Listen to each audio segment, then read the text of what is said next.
But today I'm driving my gas when I cross. I guess And it's set for me, I had it out. But, it costs me $1.50 to charge it for 60. If I plug it into consumers, so it costs me $1.50. Not your truck. On my Volt. Oh, yeah, if I drive it on gas, I get 50 miles. So I don't think that's really. My wife drives it. Yeah. Yeah, I don't know why they do it with Volt. The Volt was a good, it was a good car. I think he screwed up. They did it. GM has the e-crate loaded out. You can whatever parking lot.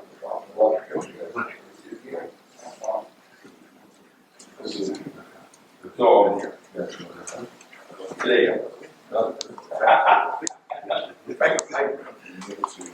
Either downtown, driving an electric, heading up to the cottage, where's your gas? I missed the hydrogen fuel cell. Pardon? Hydrogen fuel cell. That's another good idea. That hasn't gone away either. Well, Honda has one still, and I think Toyota still has one. Toyota's working on it. But there were, Honda has a production version that's there in California. And then we got a whole thing yesterday was about. You know, and you They were huge when I was in high school in the early 90s. and you could use infrastructure pretty much with the hammer brake. I tried to and that's to a gas station. Oh, what is that?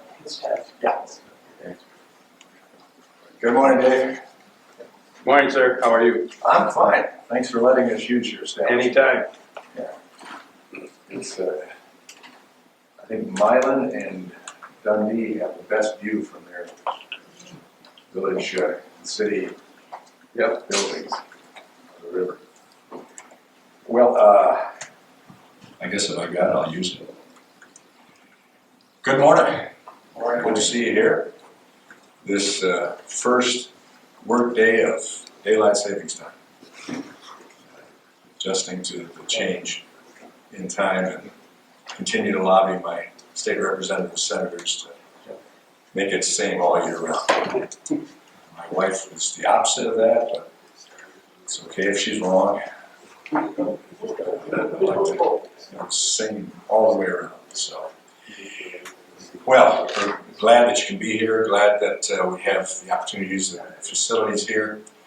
It is an interesting time we're living in now with challenges of the world going on around us, and hopefully not a world war. But it is looking more and more like Putin is willing to do almost anything to bring the United States in, or European Union or NATO specifically in. The atrocities that he's committing, we're going to have to see what takes place. But I think this should wake the world up to the fact that being needful of any type of Russian energy supplies or anything else is not the smartest setting to be in, and including the United States. Crazy that we would purchase $75 million a day up until Congress last week gave the president the opportunity that he was pushing back against, kicking and screaming for a while, against stopping purchasing of any type of energy from Russia. But that is a wake-up call to us as well, at least it ought to be. When you stop and think that we were energy independent as of January 20th, 2021, with no necessity to buy any fuel from any other country, and export it ourselves. And that all changed almost overnight. So I would hope that it would also be a wake-up call for us to go back to what works as opposed to what brings crisis upon crisis upon crisis. The State of the Union this year, maybe some of you have heard my comments about it. It was a very simple State of the Union. It would have been very short, didn't need 62 minutes. The State of the Union, ladies and gentlemen, is in crisis.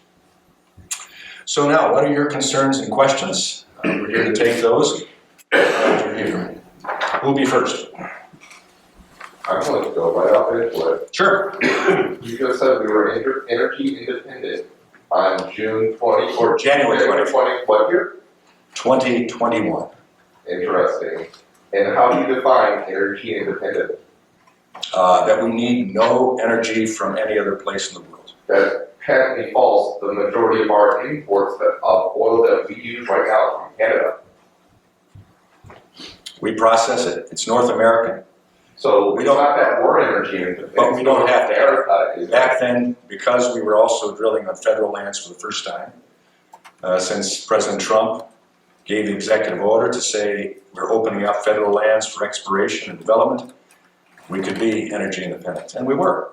The stats show that. The stats also show that we have been exporting more than we import to this day. So by that definition, we are still energy independent. No, we aren't. So are We're you buying saying- it. We're buying it from other countries. Like, And last week we were pleading. The president was pleading for Venezuela, Saudi Arabia, Iran, of all places, to produce more to give to us. Is that energy independence? No. Next question. Yes, sir, Paul. Talking about energy independence. Last week you met in Outer Lake area farmers. Farmers were concerned about rising input costs, fuel, fertilizer, etc. During the Trump years, we saw farm subsidies rise from 18 billion, maybe that's in 2017, to a high of 50 billion in 2020 from China trade tariffs and COVID-19 problems. You are promoting increased man-made climate change fossil fuels as solutions when farmers could benefit from hosting wind and solar farms to mitigate the worst of crop fluctuations, crop price fluctuations, I should say. Now, State Senator Dale Zorn is promoting more state welfare with his $1.4 billion bailout to rural communities and farmers. Why not promote more options for real business opportunities for farmers? I'll have a follow-up. I'm not sure why you would say I'm not promoting business opportunities You're for promoting anybody. on fossil fuels, Oh, I'm promoting an all of the above energy plan. but it still seems like you're promoting mostly natural gas. Any exchange. Stop and think about this.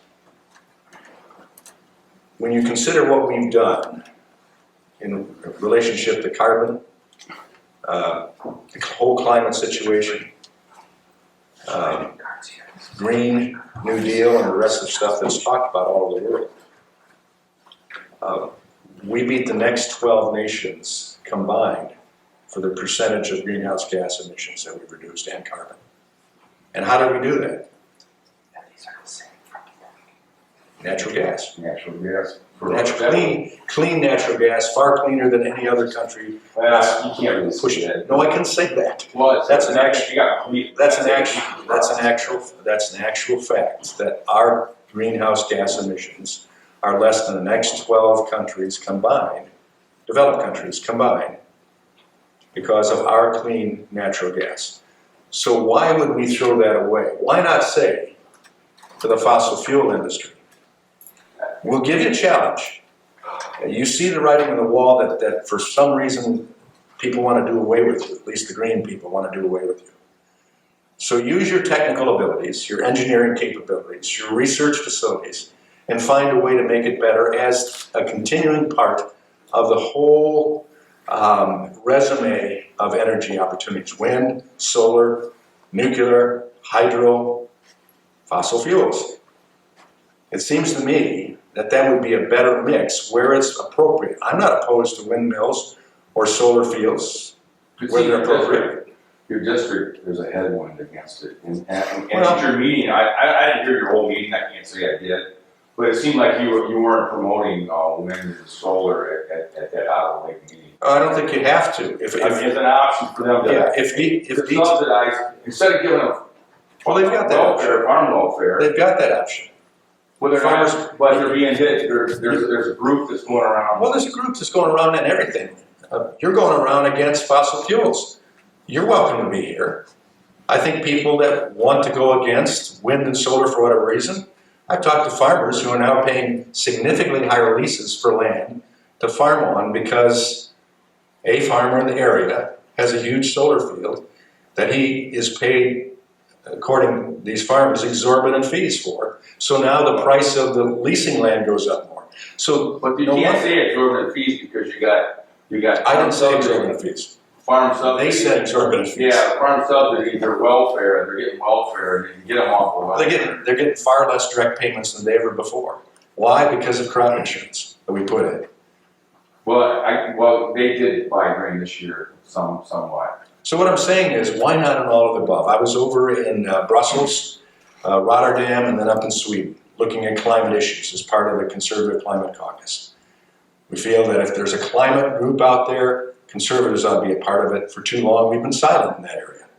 So I was over there in Brussels, meeting with European Union parliamentarians and commissioners of energy on those issues. We saw some good things. We also saw, because I was there right when the war began, at the end of our week there in Ukraine, and saw all of a sudden a tone difference coming from these parliamentarians who now realize, oops, 40% of our energy is coming from Russia. And we got a war started in our region. So it behooves. So it behooves them to be energy independent by using all of the opportunities. So what I'm saying is I don't hear you talking about alternative energy as much as you do promote natural gas and Well, when you talk about wind resources, I'm just telling Well, you may not hear me. I'm worried about my kids' future now, and I think you need to speak. I'm worried about your alternative grandkids. energy, and say it in a positive tone, because I hear, I'm hearing TC Cloud talk. It sounds like Paul, I'm not sure that you would ever hear me in a positive tone because you don't want to hear me. no, I'm not being. I love you, man. No, let me say it loud and proud here. I believe in an all of the above energy plan. So talk about it more. Where it works, I talk about it every single town hall meeting. Where it works, use what works. right, you've been very. I was up at a steel mill up in Luleå, Sweden, way up about an hour and a half south of the Arctic Circle. I was excited to get up there because we're going to go see an electric arc furnace powered by hydrogen. Yes. I worked in an electric arc furnace in U.S. Steel Southworks when I was in college. And it was powered by big energy coal. Back in 1969-70, that's what we did it with. And we made some of the finest steel in the world that went into surgical blades. So for me to see an electric furnace not powered by coal, or even by natural gas, but powered by hydrogen was pretty cool. And they were using as a starter energy for that hydrogen. They were using, because there's a lot of it up there, wind. They were using hydro power, and they were using some natural gas to supplement. But they had to have, to some degree, they had to have some base load to get started. But an amazing system. And where it works, it can work. If it works in vehicles in the future, if we do the research that the American public will accept it, not as a rolling bomb or anything like that, I don't think it has to be. I think it'd be very safe. In Rotterdam, Port of Rotterdam, we saw shipping plans for the canals there that would use barges and boats that were powered by both lithium battery setup and or hydrogen. And they were making the ships so you could just simply drop in a pod of hydrogen energy or a pod of lithium battery energy, whatever was working at the time. So I think that's the process that we ought to be looking at. To think that in Oregon, they're about ready to start up on the western United States, a pilot project using small modular reactors, nuclear reactors. I'm trying to get away from using the term nuclear because that scares everybody because of all that's been put out on it. And in fact, across the world, it's been one of the safest sources, no greenhouse gases emitted as well. But these small nuclear reactors, there's virtually no danger with them or no waste. There's still danger to them. I mean, the Japanese have been using them for years. And France has been using some bit of it and using it for years. And the bottom line is, again, let's put the challenge out. Why are we afraid of of anything if we can say engineers, scientists, chemists. But then we need to build the infrastructure. Let's build it. We do. And that's all part of being America. This is not going to help us build infrastructure. Because to build an infrastructure, you have to grow an economy. And we were growing an economy up until January 20th, 2021. We went backwards. Let's go next question. Yes, sir. All right, a quick comment. Yeah, I saw you handed that to you, so that's no, this is a good reminder for me. okay. So my quick statement is that I've today been dismissed in a way. Oh, I saw you hand that to you. Those green people, hate community organizer. I expect more respect than that from my elected representative. So Give me your question. So don't be so dismissive with us. Well, So my big ongoing. sir, it started that way, so when I saw him hand you the question, I knew this is his second question, so. No, this is my question. Okay, Yeah, this reflects my viewpoint. okay. One of my big issues ongoing, and I brought this up over and over and over, is these meetings are secretive, and I know you'll say they're not. They are. We find out about these in a roundabout way, back channel. It would be easy to just put this up on your Facebook page, on your Instagram, any of your social media, when your next meeting is. There was one a couple of years ago in 5 minutes from my house, literally. I heard about it again, back channel, called your offices, both of them. Both of them denied there was a meeting happening the next day, the next morning. I showed up and of course there was a meeting happening. So these very much appear to be hand-selected groups of people that you're avoiding your full constituent. And I would say, let people know these meetings are happening and have some at a time when more people can come. I just happened to be able to come to this one. I found out about it like the day before yesterday. Did you take off work? Yeah. So you represent all your constituents. Don't be afraid of your constituents. Not everyone's going to agree with you. That's okay. That's what you're here to do. You represent us. Is that the question? That's yeah. So That's why? a statement. So a statement. Why? If you've been to mine before and this question has been asked, you've heard the answer. I have many times and I don't. Okay, and I can confirm to the rest of the group here that none of my staff would have lied to you in saying there wasn't one if you were asking specifically about the next day's meetings. We shouldn't have to ask. And you can't confirm it either. Well, what we do is required to be done by the security forces that are responsible for members of Congress, the Capitol Police and the Sergeant at Arms. We are not to put out information en masse in newspapers for meetings like this. They would prefer we don't even have meetings like this. Other Congress people manage to. Very few have. I'm number 9 of the top 10 members of Congress across the board, House and Senate, for the number of live town hall meetings I do. That's not my record. To your select audience, though. No. But it's not just a select. Let me. Because I get invited to these, and I'm not necessarily. Let me answer this. Let me answer this. We pay for a service that does the mailing, the robocalls, all of that. We don't have control of that. That doesn't come from our office. We pay for that service. You need a better service than you're wasting. Well, I don't know whether we've had several services in the past, but we pay for it. Approach. But sometimes you need a more central approach to things. Let me be so antagonistic. Let me answer the question.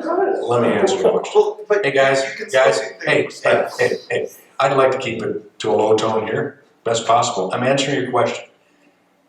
We do it that way. I don't know why you don't get the call. I don't know. No, I think it might be because of a box that you checked on when you go to vote. If you check the box that says Democrat, We don't do that. No, I'm telling you, this is just my opinion. Well, we don't. Because I don't get any requests from Democrats, right, Tim? I'm all for you. I'm a conservative. I believe in the Constitution. But the Democrats aren't having town halls like this. Yes, they are. Debbie Dingell doesn't have town halls That's my like this. point exactly. I don't get asked to go. Debbie Dingell does not have town hall. I'm not criticizing. Last Friday. She does one, A month? not a Over month, Zoom. not a month. Over Zoom? Yes. So Okay. why can't you do that? We do robocalls. We have Yeah, 3,000 people yeah. on at a time. Yep. And that goes out across the district. When we do an event like this, we do it in the local area surrounding Dundee. We don't put a mass one out to the entire Monroe community, because we'll be down in Bedford doing one. You've been there. We'll be over in Blissfield doing one. We'll be over in Tecumseh doing one. We were in Saline last week. Yeah, which was My backyard. So You're why Oh, I have to come. why you didn't get that, I have no idea. But the bottom line, we don't try to diss anybody. We have Democrats who show up regularly to our meetings. I'm not opposed to that. I'd like to win them over. Right, yeah. I'd like to win them over to reality. If you think You're dismissing. if you think that this has caused anything good in the United States since the 20th of 2021, January 20th of 2021, you're missing the beauty of America. I mean, stop and think about what it was before January 20th of 2021. Sure. We were energy independent. Then. We had low unemployment rate. We had the highest employment for minorities in the history of the United States. And so to look at this and say this isn't true when we've got an overrun of the border, we didn't have that in January 20th, 2021. Yes, we did. We didn't have The that. border crisis didn't happen. The crime crisis wasn't happening. That I'll agree. The Let's talk about economic that. crisis, we were leading the world. Our stock market's never. The national security crisis. Actually not true, Luxembourg was, but that's not discussed. The national security crisis wasn't the problem. Do you think, folks, just by show of hands, how many would say that if President Trump were president today, Ukraine would be happening? No, No, absolutely no, not. no. Ukraine has been happy for 2 decades. You would have sold them. What Ukraine did, you gone already. Okay, next question. And on this side of Lee this. Biden sold them out. Yes, sir. What about Hunter Biden, right? Okay, let's, That's not nothing? the gentleman back here has a question. My question is, and it's probably not a question, but every evening in the news, and we all hear it, is we have several 100,000 people that were paying unemployment. Right behind that, we say we have several 100,000 job openings. We need to be looking at, can't we put that together? And the way we, I think, personal opinion, we need to stop paying unemployment. And we say that's right. We need to put people to work, don't pay unemployment, and we take head of household. Now, we got jobs in every field. Somebody can't say it. You know, we got truck drivers, and this is contributing to inflation. We got our pipeline that's out there, can't get unloaded. We need truck drivers. Put people to work. Don't pay unemployment. Now, we got a head of household, 3, 4 kids. He can't make $15 an hour and pay his rent. Take that unemployment money and pay him a supplement to earn a decent wage so he can pay his rent, buy his groceries. We're so out of whack with supplementing this and that. We need to get the person earning a decent living, head of household. That doesn't mean the teenager working here for $15 an hour or whatever. That means head of household. If we have a person, head of household, that's gotta have daycare, if we need to supplement, I mean, obviously this has to work out, but we have got to stop this. Thousands of job openings and thousands of people paying unemployment. Kind of give me a drift on what you're thinking. From your lips to God's ears. I'm sorry? From your lips to God's ears. I mean, I think you're speaking common sense To a point. of what it used to be. No, not to a point. No, to a point. If this was your town hall meeting, you could say that to a point. I'm talking to this gentleman. This is my This is town. our town hall. But if you were answering, If we focus more on education and putting people in the right places, Sir, we would have the. sir, I appreciate it, but I'd appreciate you show the respect for this gentleman. Yeah, right, let him Tell me answer the the truth. question. Absolutely correct. We have people that are unwilling to take jobs now and have decided not to work to take some form of social welfare assistance, whether it's unemployment, and just do enough to show that they are going out to look for a job and then not taking a job, and remaining on unemployment or sadly on welfare programs. That has to end. When you have businesses out there, not simply restaurants who are hurting bad Everything. for getting people to come in. I thank every waitress or a waiter that we meet, and Dustin will, wherever he went, will confirm that area. Will confirm that. I thank them for being at work, and they're working overtime just to keep the businesses open. But then you go to machine shops that will make better than living wage income, and they're hard pressed to find people. They're turning contracts down for more jobs because they can't get the people to do it. And when you go through, I think it's statistically correct that it takes about 2 months of a change period, a solid, significant change for people to get into a setting where they accept that change, that new way of doing things, and it's hard to get them back. COVID was used that way. We locked things down, not for 2 months. We locked down for the better part of 2 years. We're into the 3rd year of COVID. Why wouldn't we see a drastic change in people's willingness to go to work and perform a function? There are people who are saying, if I can't work from home, I'm not going to take the job, because they've become so accustomed to do it virtually. And if it can be done virtually, okay. But in many cases, it can't be. And there at least has to be a hybrid. So you're absolutely right. I think another thing, we ought to relax the child work regulations for young people to be encouraged to take a job. We find out that the busier you are as young people, generally speaking, the more you accomplish. And so to be able to have your athletic program is great. But what's most important? Developing the skills that will make you a good employee for the future so you can determine what your life will be. So to be able to have a paper route, to be able to work at a gas station, to be able to work at a convenience store, to be able to work in a restaurant. I mean, don't have child labor, slave labor, but we ought to encourage parents by reducing some of the prohibitions on young people working while they're in school. Sometimes that makes them resolve, I'm going to find a way to budget my time in such a way that I can succeed at school, in the athletics, and at my job. And I think in some ways we're going to have to build a brand new generation, a new generation that understands the beauty and the value of work, and not just being a kid till I'm 26 years of age.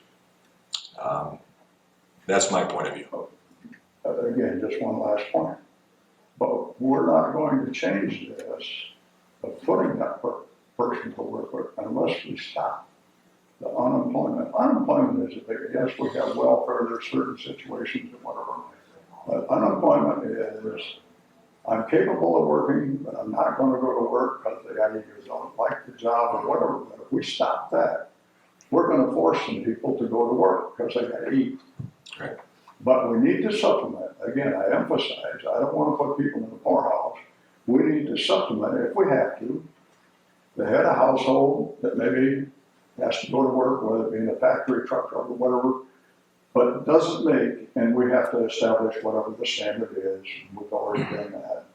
If he doesn't make, we've got to supplement him. But the requirement ought to be, I've got to work 40 hours a week to get the supplement. Unless we do something to stop this free money, this sit home and get paid, it's not going to change. You're right. We have to change the younger generation and working on up, but we're not going to change it if we don't stop that.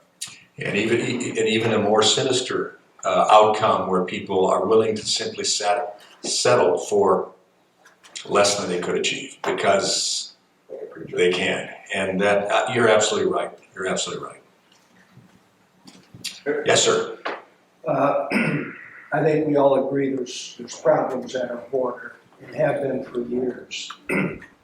But why can we not get E-Verify from Congress so that employers are required to verify their workforce in terms of legality.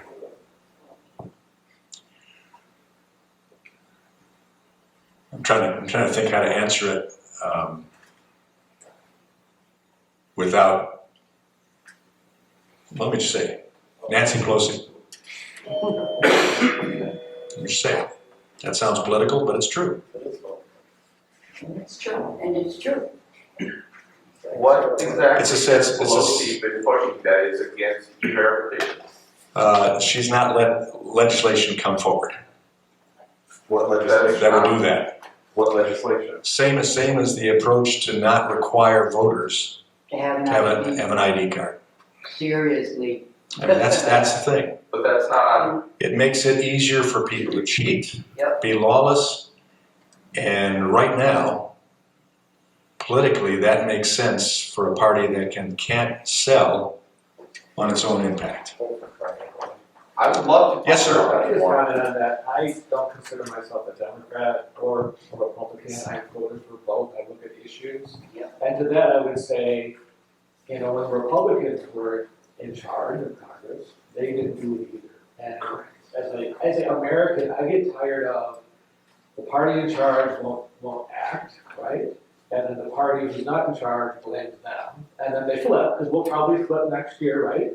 And then, if I was a betting man, I'd say in 2 years, we still won't have E-certified, and things won't change. And as an American, that's frustrating, because I think the American people want change, and I think Congress as a whole, I appreciate you and what everybody does to serve. I wouldn't want to do it, because you see the criticism that you get, it's not easy, and I appreciate that.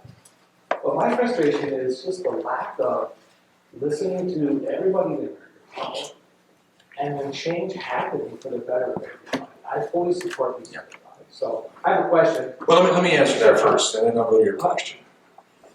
Remember, there's a House and a Senate. The House has no filibuster. It's up or down, based upon numbers, and the leadership deciding what's going to come up. The Senate's a different story. In order to even bring a bill up for consideration, you have to have 60 votes. And so when E-Verify was offered, and you could list senators that supported it, like Rand Paul and others, Chuck Schumer blocked by filibuster cloture vote requirement. That's why we didn't get a complete tax reform bill through, because we had to do it by reconciliation, which restricted some of the things we could put in tax reform. But the Tax Cut Jobs Act is still a good bill. And we got it through in reconciliation for President Trump to sign.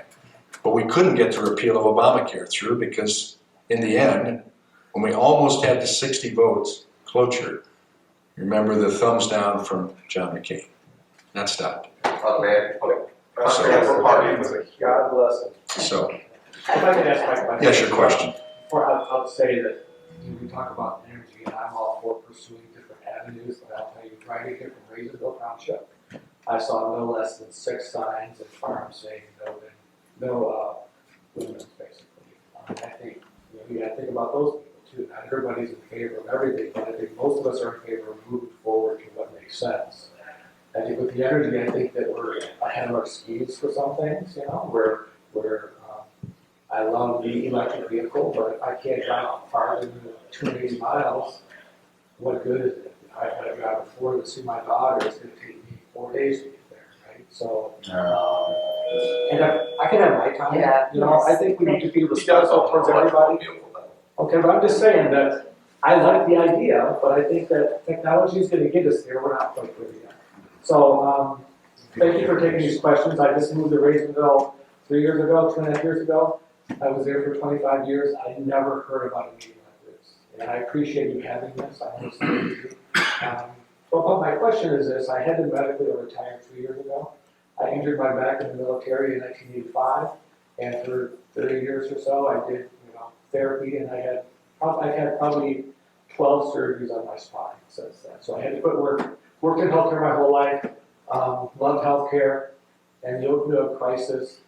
we in healthcare saw it happening when there was physicians that were basically giving opioids to everybody. It was a serious issue, and it got so bad.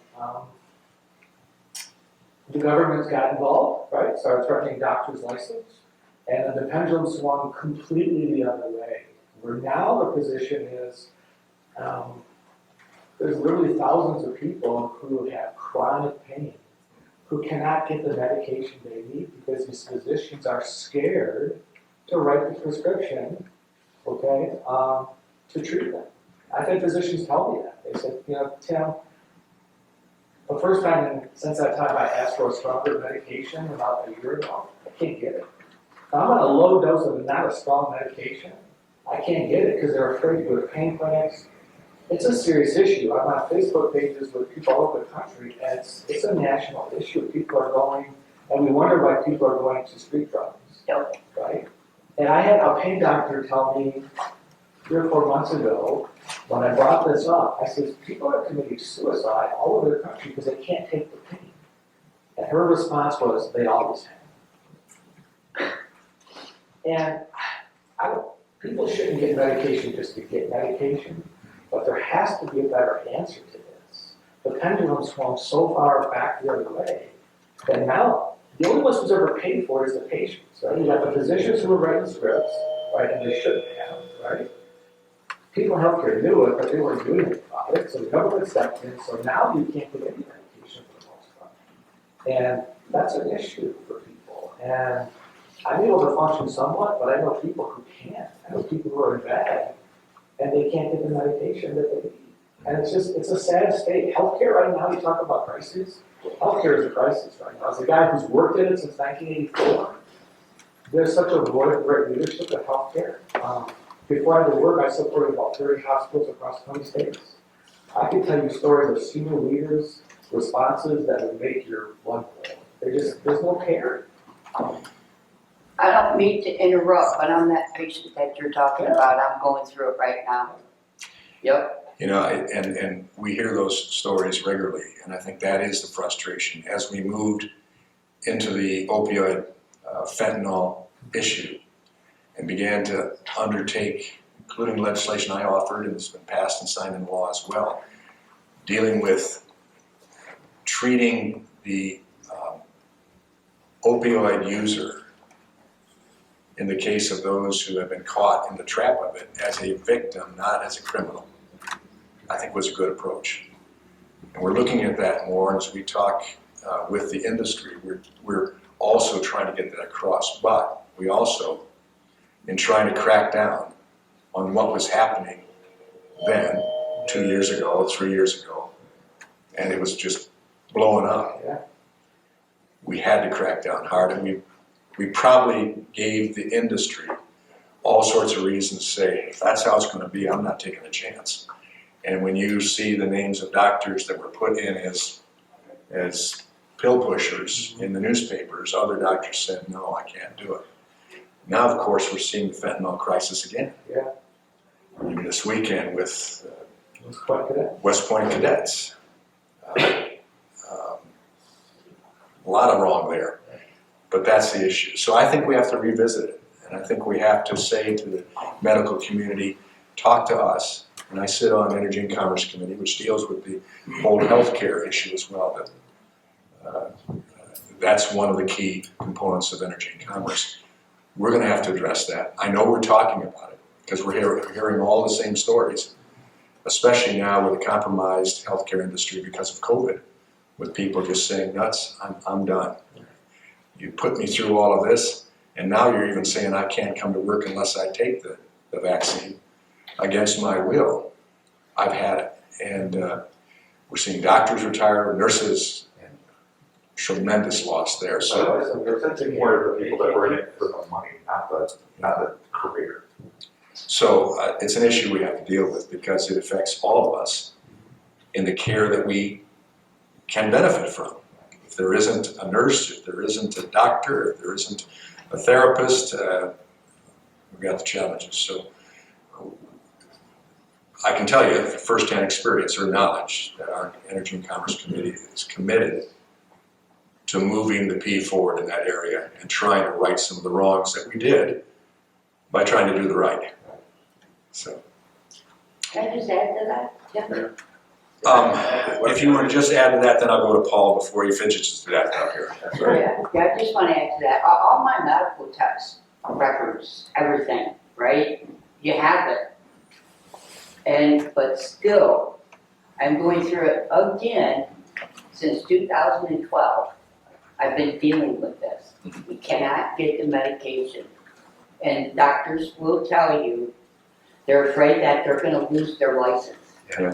So they can't help. It's an interesting thing because then, I mean, the last surgery I had on a, what was shoulder, several years ago, I had to threaten my doctor that I'd report him if he didn't accept my desire. I didn't want any narcotics. It's different for surgical, like, surgery. It seems to be that the standard for post-op surgical pain medication is different than chronic. Well, yeah, So that could be, surgical are okay for a period of like 14 days usually. but that's the experience we have. Yeah. And I did not want, because I've had 5 shoulder surgeries and I've had those pills, Norco and others, forced on me. Right. And I don't like them either. So I just point blank said, no, I will not fill this prescription. You need it. No, I will not. But that was your choice. That was my choice. Ultimately, but it was amazing how I had to fight Yeah. against that push. I've never had to fight for a doctor to say no. Okay. And you're different than me. That's fine. I'm glad you didn't. Paul. I like to respond to his comments about electric vehicles. As an owner of a hybrid that runs on electric and gas and mileage, there's no range problems at all with that thing. My son has a Tesla. He has a Model 3. He has a 300-mile range. There's a program on a Tesla. Tesla's way ahead of everything. There's over 10,000 charging stations in America for Teslas. It has a program. It'll warn you if you're getting low, where to go to charge your vehicle, and it'll drive you right there. He's got a 300-mile range. It takes 15 to 20 minutes to get superchargers to charge that vehicle. That's a Tesla. All right, so there's no problem with the range. You just it's a change. You gotta adapt to it. It's just like when we came from horses to cars, gasoline cars. We're moving to electric. A lot of people don't want to change. They're against it, but it's so much better. It's a much better, less maintenance. I just changed the brakes on my Volt. It has 75,000 miles on the rear brakes. You know why I had to change brakes? The pads weren't wore out. The rotor got rusty because the brakes that hardly uses the brakes. I mean, there's no maintenance. You just have an oil change every now and then. Yeah. So Well, and again, in the United States, we want to have choices. If you want to choose a Tesla, choose a Tesla. And I'm sure as days go by, these electric vehicles prices will come down. they are. But most people right now can't afford a Tesla. And then you haven't seen ultimately the range of a used Tesla. And whether you're willing to buy a used Tesla, knowing that the battery has a lifespan, and are you willing to pay for that replacement battery? Are you willing to also do the research to find out the lifetime costs of EV and the lifetime impact of carbon when you think of the disposal, the recycling, the cost of mining? Now, if we get to the point where we can do all the mining in the United States and not take lithium from slave nations like China, There's batteries. then we'll see what happens. Let me. But these are the choices that American citizens ought to have. Let him speak. American citizens ought to have. Yes, ma'am. I want to talk to, there's Excuse battery me. technology, they're changing battery technology. Tesla's got to come out with an iron battery that has has no micro. This is why it's difficult to work with the other side. Well, they've been interrupting you They will shout the whole time. I had my hand raised lately. You started it out, so And I was being civil, Paul, but thank civil you. wasn't getting me Thank you, anywhere. Paul.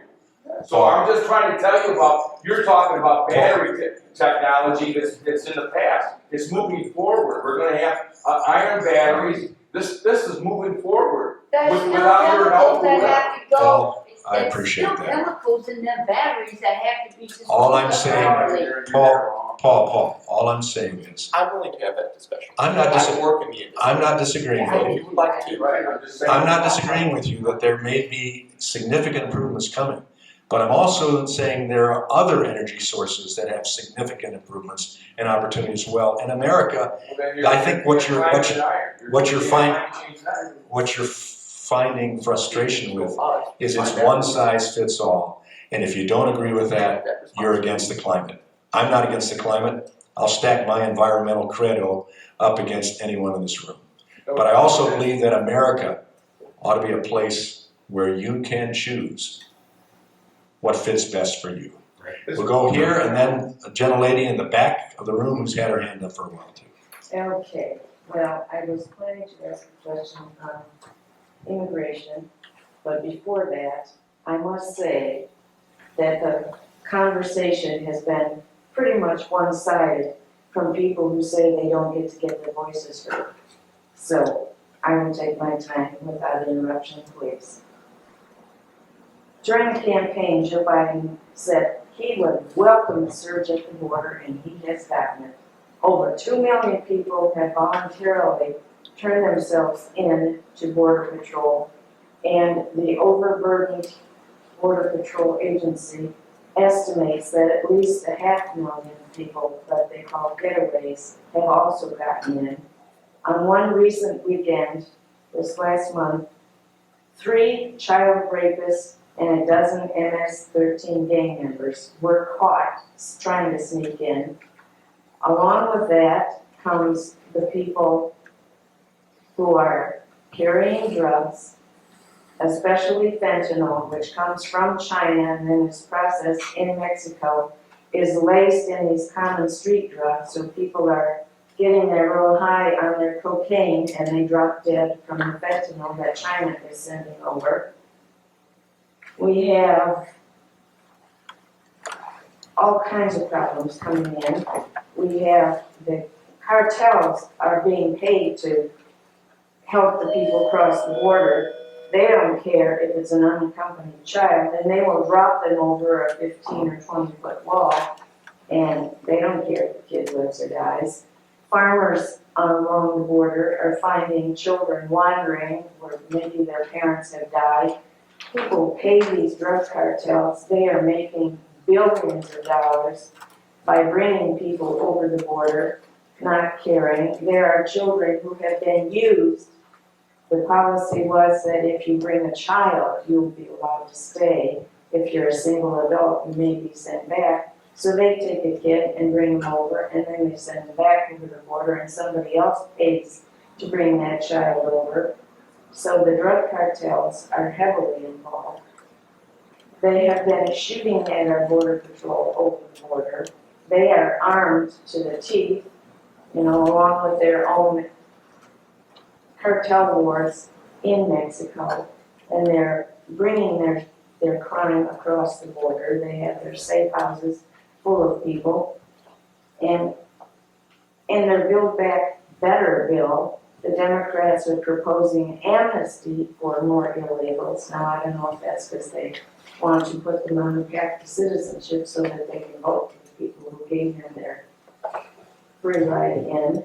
And then, of course, every Democrat on the platform during the debate said, we will give free health care to everybody, including people who came illegally. At the same time, I have a son-in-law who came from Mexico illegally almost 20 years ago.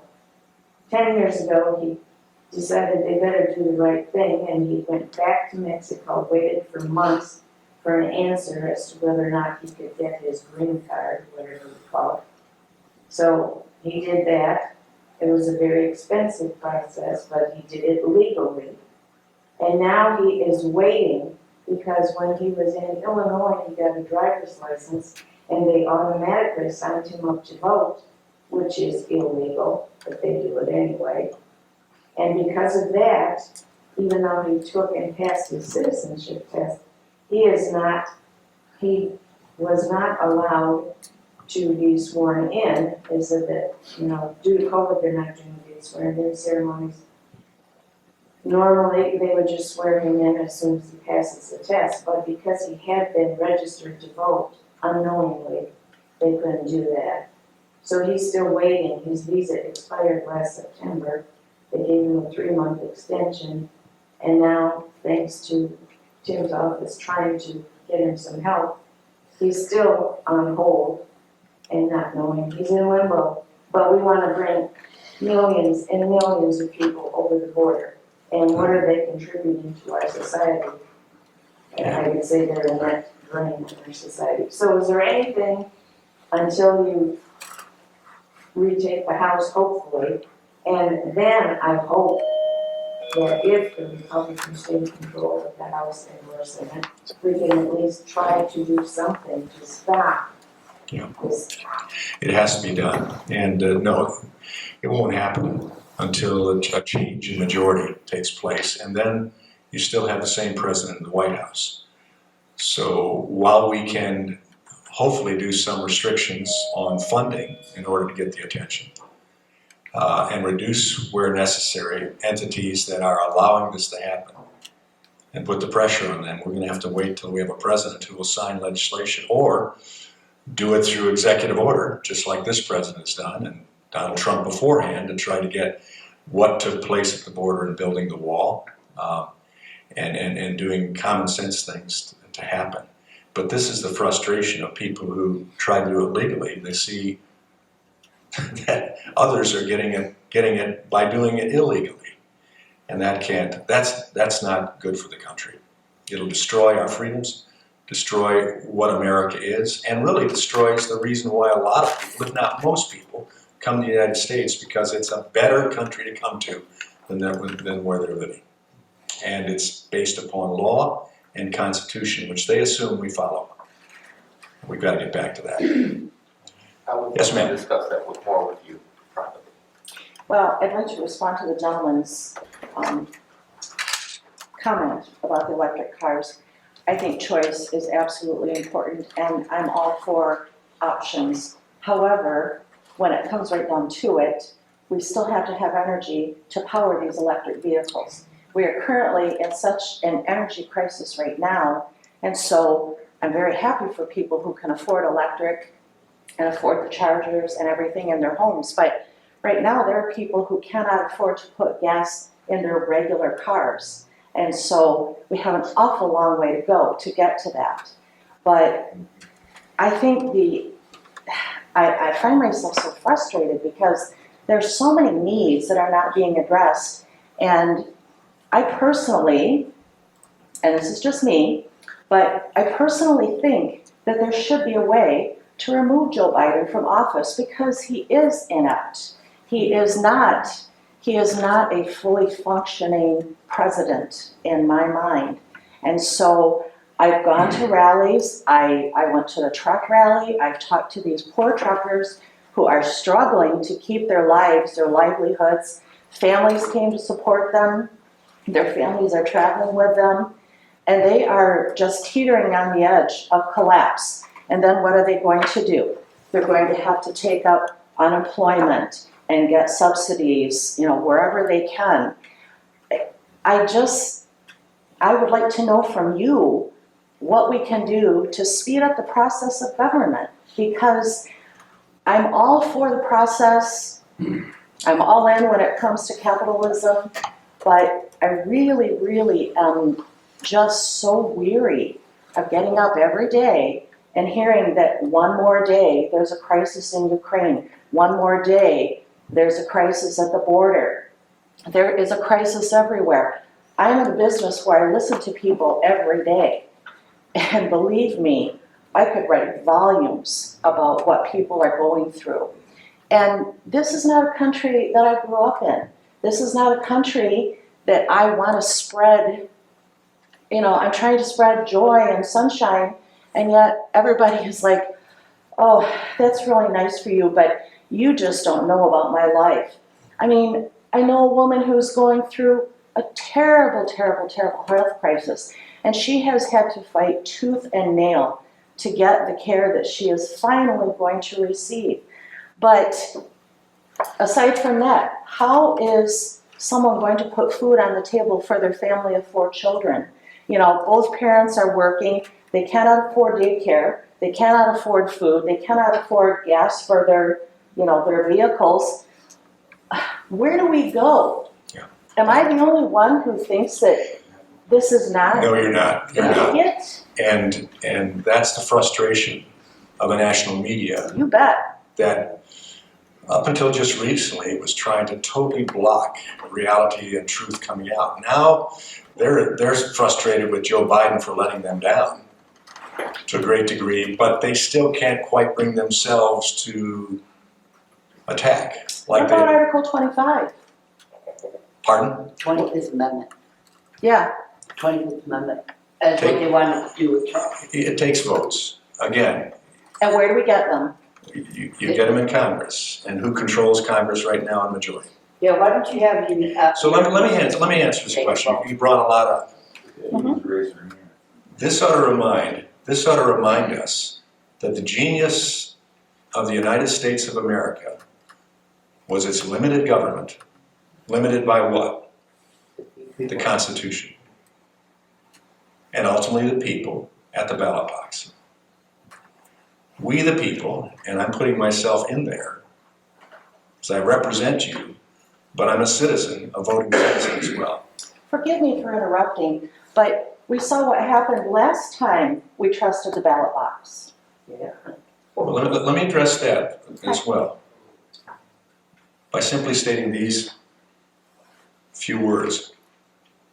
What choice do we have? I want you to think of that rhetorically. The ballot box, we always believed to be sanctified as it was. The sanctity of the ballot box. That included the fact that it was secret and that it was something of consequence that you took seriously. And that meant even if it was a challenge for you to get to the polls, you found a way to get to the polls. Now COVID was used in such a way of an extreme circumstance, we've got to open it up more. We've got to send, according to our Secretary of State, we've got to send out absentee ballot petitions to everybody, not just those people who requested it on their own, like we've always done, and which is legal. She did it with no authorization from the legislature. And if you read your state constitution, what does it say about who has the ultimate authority in elections? The state legislature, not the Secretary of State. So a lot of stuff happened, a perfect storm. And remember Rahm Emanuel, never waste a good crisis. And so here was a crisis. So we put remote ballot boxes out in city streets with nobody guarding them. We expand the amount of time for balloting, amount of absentee ballots that could be out there. And we end up with what we ended up with, a mess. And I don't think anybody in this room, on any side of the aisle, wants another 2020 election cycle. I don't. There was no voter fraud. Are you implying there was fraud? I would like to. That's not where we're going. I'm going to the point that We address the voting fraud. nobody wants another election cycle. So Are you implying? let's all get together and support our state legislature putting through legislation that makes a secure, not only in actuality, but in all of our minds, a secure election opportunity. And they put through 39 bills. The key one was that everybody had to have a legal ID card. They even said, we'll pay for those cards if you don't have one. And require a signature, a valid legal signature, on an absentee ballot or the ID card to vote. That was it. They simply made it safer and more secure to vote and tougher to cheat, or to be perceived as cheating. That's what's necessary. And that only comes by American citizens toughening up and saying, I don't care what happened last election. I'm going out this election. I'm not going to complain about what went on before. I'm going to try to learn from it. I'm going to try to get my members of the state legislature to do what's necessary. But I'm going to get out and vote. Anyone who says, I don't trust the system anymore, so I'm not even going to vote, you deserve what you get. And I'm not saying you're saying that. I'm saying to the truckers, if you feel like government has run over you by mandating vaccines when you sit in a cab of a truck, well, get out and vote. Make sure you're the first one in the line and get it done. That's the only way this genius system of self-governance in the United States, never undertaken before by any country, it is still being perfected in our union, has to continue. And that's why we need to get over, not forget, not learn lessons from 2020, but get on with it and move forward. This guy in power right now, he's not going to be taken out. So don't waste your time on that. They're not the votes in Congress. Nancy Pelosi is Speaker, Chuck Schumer is Majority Leader. That's how it's going to happen. There is no way. You're not going to impeach him. Just like there was no way they were going to impeach and convict Trump. But they wasted effort in doing that. And I think the American people need to stand up and say enough is enough. The election took place. Now I'm building for the next election. And I'm going to get out and support the candidates who will stand for the Constitution, stand for the American credo, stand for the traditional values of this country, and say to the minority that's getting more than their due share of interest and running over the top of us in our schools and other places, enough's enough. And it's been exciting for me to see instances, not just like Virginia, where it started in Loudoun County, not far from the U.S. Capitol. And the parents said, you are not going to teach our children this. You are going to listen to us. And what happened? Not only did they take over that school, but Governor Youngkin was elected. San Francisco school threw out 3 of their board members because they said, you are not going to teach our kids those things. America is waking up. The other side will say, you don't need that. Just accept the dogma that's been going out there. And they'll come to my town hall meetings and say that same thing, saying this isn't true. You know it's true. You talk to those people that you just talked about on the street. They know inflation is a tax on everyone. There's nobody that's not being taxed more right now. But sadly, the people that can pay it the less are being taxed the worst by inflation. That's right. By inflation. They don't have a choice on whether they vote for a higher millage rate. They don't have a choice of whether they vote for people who put a higher or lower income tax on. It just happens because of terrible decisions that are destroying our economy that shouldn't be taking place. And I know we got to go. 2020 was a terrible outcome for those of us who believed that America was a place that was succeeding and growing, and the rest of the world took notice. Think how China's looking at it now. Think of what they're thinking about Taiwan because of the weakness of America. Think about what will happen if they're able to shut down the South China Sea shipping lanes because they control it by taking over Taiwan. Sir, you have your own opinion, I have mine, and mine's based on fact. Mine's based on being in China and talking with Chinese officials. My base is based upon being in Taiwan. My information is based on information that, frankly, you don't have because you don't sit in classified briefings. And my information is based upon concern that we've got a guy in office who is incompetent, or worse than that, is intentional in what he's doing to the United States. Folks, we have to stand up. We can't be held back by our own feelings and emotions. If we're Americans, we ought to be like Ukrainians. We're saying if it's to the death, to push back Putin, I'm going to do it. We have to say, if it is to the extreme, we have to step up and defend our country. Because there will be people here who will try to modify, who will try to cover over the truth, who will try to make untruth the truth. You're fear-mongering. We aren't fear-mongering. So you're We saying that have the number the facts. 4 naval power in the world is gonna fall to China? Japan has the because number they're 4 teaming up naval with power. Russia. I will tell you, sir, They're not though. I would encourage you to do more research. You'll find out that the United States has fallen behind in naval power to China in several fronts. Maybe and- numbers, but not by technology. Are you willing to take a chance on that? Yes, I am. Okay, I'm not. And I'm glad you elected me because I will vote as if we have to fear those powers who will take advantage of weakness, and right now we have it. Thank you for being here today, and we'll look forward to seeing you here in the future.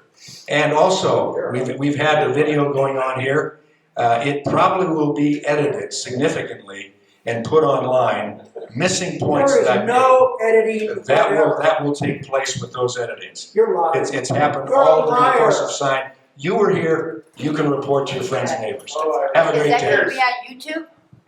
Because I don't have, Facebook or Twitter, none of that stuff.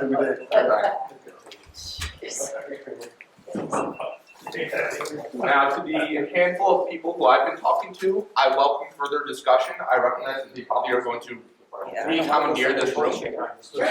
I will be out in the lobby. I want to make it very, very clear in advance, I am a proud Democrat. That shouldn't be a 4-letter word. Right, did I say it was? But I demand a civil conversation. I demand it. That's one of the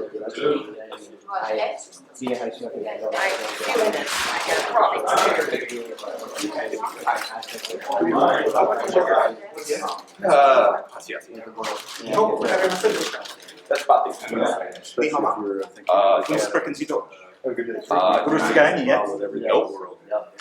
I have one of them over at the committee.